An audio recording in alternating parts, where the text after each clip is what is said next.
Biguns. Just thought I'd do a little video today. I was just gonna talk about pre-trip and post-trip and how important it is. But since the day started, all kinds of things have happened, so it might just start wandering off into some other chaos throughout the day. But anyways,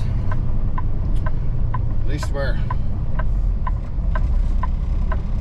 loaded and not dealing with any people as far as from other places where you load, receivers, stuff like that.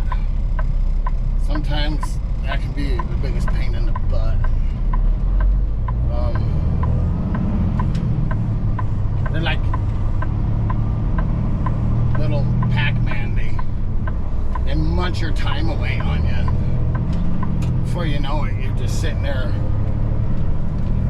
maybe a little upset, maybe hot as hell, because you got to be places.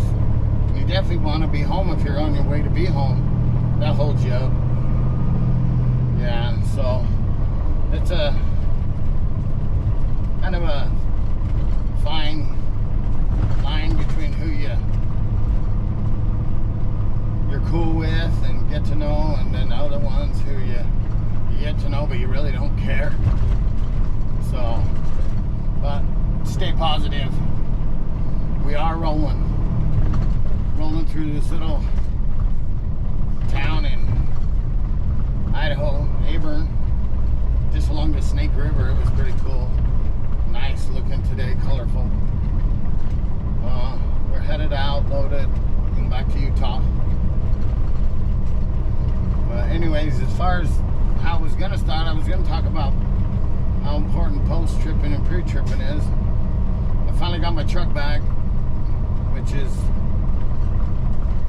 just a world of difference compared to the loaner truck that I had for the week when I was in the shop getting fixed from a post-trip that caught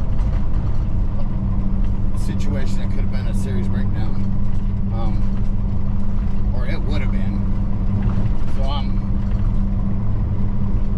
had to use a Peterbilt for the last week, and yeah, I'm gonna have to say the Kenworth in almost every single area is better. I mean, the Pete did have a little more power up the hills and a little more engine brake resistance on the downhills compared to the Kenworth, but only by just a little bit. I mean, and of course the pipes sounded better on the Pete.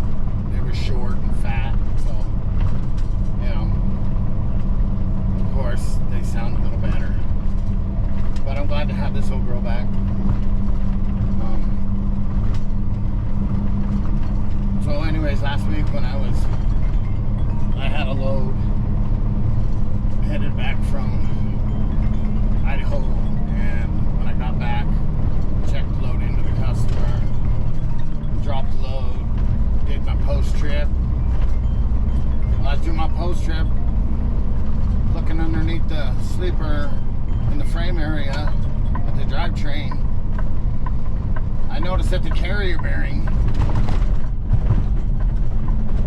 was coming apart on the inside of the bracket to the parts and pieces that are all lined up together to the bearing that holds one of the drive shafts secure as the drive line makes its way from the tranny to the drive axle, with, you know, two different drive shafts with two U-joints on them that allow it to the angles to change for it to work the way it has to reach its points A to B when they're not exactly straight apart from each other at the same level. So the angle, degrees, whatever you may call it, it's really the pitch, but it holds it secure So everything can just be work perfectly and turn like it's supposed to. You know, if that's out any, you're going to get a major vibration. You're probably going to throw it